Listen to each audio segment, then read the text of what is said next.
समस्त दोषों का नाश, समूल काम का नाश, समस्त संबंध विच्छेद, ये एकमात्र भगवान का आश्रय लेकर भजन करने से हो जाते हैं। घबराना नहीं। प्रार्थना है अपनी तरफ से, 1000 बार फिसल जाए तो 1001 बार भी हिम्मत रखें, पड़े ना रहें। आखिरी श्वास तक हम बाजी जीतने की कोशिश करेंगे, क्योंकि ये खिलाड़ी किसी और के नहीं, हरि के ही हैं।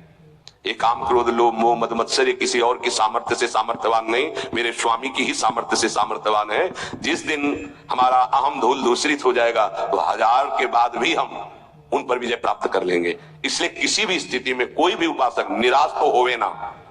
प्रशंसनीय वो है जो इस समय विकार से लड़ रहा है, हर विकार को रौंद रहा है और अपने हृदय की मलिनता को सामने रख रहा है। कौन है हृदय की मलिनता को रखता है?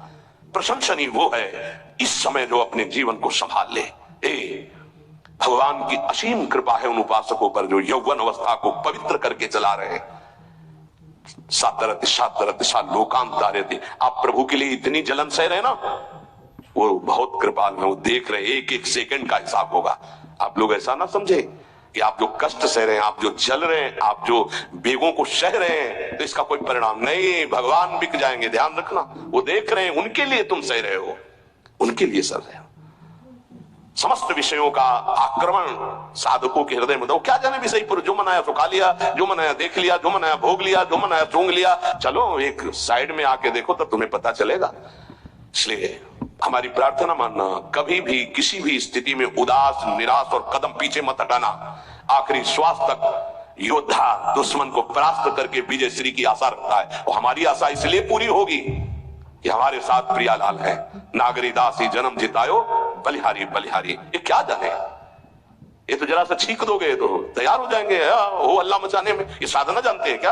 ये चढ़ाई चढ़े हैं क्या कि फिसलने वाला कितना मेहनती होता है जो चढ़ के जाना चाहता है, फिसल रहा है, उसे कौन जानता है? इसलिए बड़े बड़े महापुरुष इस बात को साधकों को प्रोत्साहन देते रहते। विषय जी थोड़ी जाते, विषय जी तो जरा सी बात हुई ना तो तोप बना करके वो अपना रजिस्टर देखो पूरा काला, कभी नहीं वो देखेंगे लौट के। हाँ, एक बिंदु अगर कहीं चिट्ठी आ गई है ना तो वो अल्लाह मचा देंगे। साधक ऐसा, साधक है। 1000 बार परास्त होने पर भी हमारा वो उदासीपन नहीं आना चाहिए, निराश नहीं होना चाहिए। चूक गए, इस बार भी चूक गए, आगे बढ़ेंगे, रौनेंगे हम हरि नाम के बल से।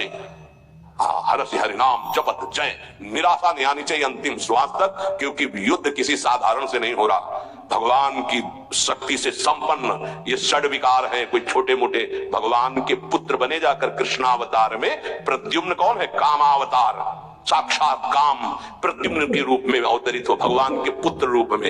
ये भगवत शक्तियों से संपन्न है।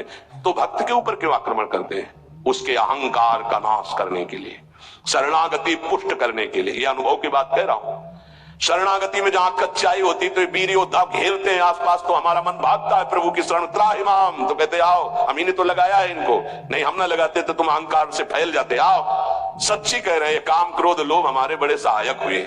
जब जब ये तीर कमान संधान किए तो भाग पड़े अपने लोग, हरिशरणम, क्योंकि दूसरा रास्ता ही नहीं है। तो प्रणाम है इनको कि इन्होंने भगवान की शरणागति पुष्ट की, इन्होंने भगवान का आश्रय दिलाया। अगर ये जलाते नहीं तो इधर आना ही नहीं होता। और ये भगवत शक्ति से संपन्न बच सकता है तो भगवत शक्ति संपन्न ही बच सकता है, दूसरे की सामर्थ्य नहीं। हजारों बार यदि हारेंगे तो हमारे अंदर कहीं अहंकार है, इसलिए नहीं। अहंकार रहित पर इनका कहीं किसी भी तरह का प्रभाव नहीं होता। तो अहंकार रहित करने के लिए भगवान इशारा कर देते। देखो प्रश्न करके, तो क्या भगवान भ्रष्ट कराते हो? कहते नामे भक्ता प्रणश्यति, किसी भी स्थिति में मेरे भक्त का नाश नहीं होता। उपासक कामना के वशीभूत होने के कारण इस प्रेम का परिचय नहीं प्राप्त कर पाता। ना चाहते हुए भी ये काम पापाचरण करा ही देता है। अर्जुन ने प्रश्न किया था, ये कौन है जो ना चाहने पर भी बलात् जबरदस्ती पाप करा देता है? तो भगवान ने कहा, वो काम है, वो क्रोध है। ये रजोगुण से प्रकट होता है, राग से, और ये महापापी है, अर्थात महापाप कराने वाला है। महासनो, ये कभी तृप्त नहीं होने वाला, चाहे जितना भोग लो। ना चाहने वाली बात ऊपरी है और चाहने वाली बात हृदय की है।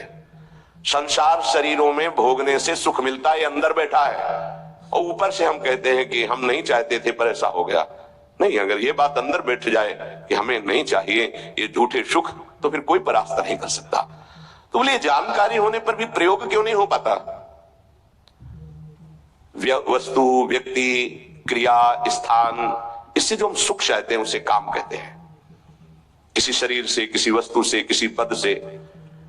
इस काम में शब्द तो एक है पर इसके दोष अनंत हैं। शब्द है काम और अनंत पापाचरण कराने की इसमें सामर्थ्य है। काम में इसमें अनंत विकार भरे हुए हैं। जब तक मनुष्य के भीतर ये बात बनी रहती है कि शरीर भोग से, वस्तु भोग से, पद भोग से हम सुखी हो जाएंगे, तो ये काम पाप ही कराता रहता है। निर्दोष, निर्विकार, निष्पाप होने के लिए इस काम का मर्दन करना आवश्यक है। सहने से ये नष्ट हो जाते हैं। शास्त्र निषिद्ध कर्म ये काम ही कराता, प्रारब्ध नहीं कराता। प्रारब्ध से शास्त्र निषिद्ध कर्म जो किए उनका फल आता है सुख दुख। अगर शास्त्र प्रतिपादित है तो सुख आएगा, शास्त्र विरुद्ध है तो दुख आएगा। लेकिन ये जो हमसे पाप करा रहा है, कोई प्रारब्ध नहीं करा रहा, कोई काल नहीं करा रहा, कोई ईश्वर नहीं करा रहा। काले कर्म ईश्वरी मिथ्या दोष लगाए, ये हमारी चाहत करा रही, अंदर बैठी है। शरीर के भोगों से सुख मिलता है, ये अंदर घुस के बैठ गया है और यही हमसे पाप करा रहा है। तो जब जानकारी हो गई तो फिर पाप क्यों हो रहे हैं? जब जानकारी हो गई कि काम पाप करा रहा है तो हम इस जानकारी का प्रयोग क्यों नहीं कर पा रहे? तो बोले धूमे नाव्रियते वह्निर यथा दर्शो मलेन च यतोल्बेनावृतो गर्भस् तथा तेने दमावृतम। ये ज्ञान ढक गया है हमारा, जो ढका हुआ ज्ञान, ये प्रकाशित, ये काम में नहीं आएगा। जैसे 3 उदाहरण दिए। भगवान कह रहे धुएं से अग्नि ढक गई, मैल से दर्पण ढक गया और झिल्ली से गर्भ ढक गया। अब झिल्ली के अंदर बच्चा है कि बच्ची पता नहीं चलेगा। दर्पण है, हम काले हैं कि गोरे हैं पता नहीं चलेगा, क्योंकि मैल से धुआं होने के कारण पता नहीं चलेगा कि अग्नि है। पर बहुत जल्दी उसमें अग्नि प्रकाशित की जा सकती है, फूंक मारो अग्नि पैदा हो जाएगी। भगवान ने 3 उदाहरण दिए। उपासक में ये 3 तरह से ज्ञान ढक जाता है, तब काम अपना प्रभाव दिखाता है। 3 इसकी स्थितियां हैं। जैसे धुएं से अग्नि ढकी रहती है, ऐसे ही काम विवेक को, ज्ञान को ढक देता है। बुद्धि में ये निर्णय निकल रहा है कि तो गलत है, नहीं करना चाहिए। सात्विक, राजसिक, तामसिक, ये बुद्धि की 3 प्रवृत्तियां हैं, 3 गुणों के अनुसार। कर्तव्य अकर्तव्य का ठीक ठीक निर्णय करने में समर्थ है सात्विक बुद्धि। राजसिक बुद्धि ठीक निर्णय नहीं कर पाती, असमर्थ होती है कर्तव्य का। और तामसिक उल्टा ही निर्णय करती है। ठीक निर्णय करने की सामर्थ्य सात्विक बुद्धि में है। अब जीव ही भोग इच्छा प्रकट हुई, धुआं पैदा हो गया, भोगों की ना भोगों,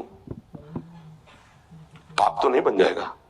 धुआं है, इसका मतलब अग्नि है, ज्ञान है उसके अंदर।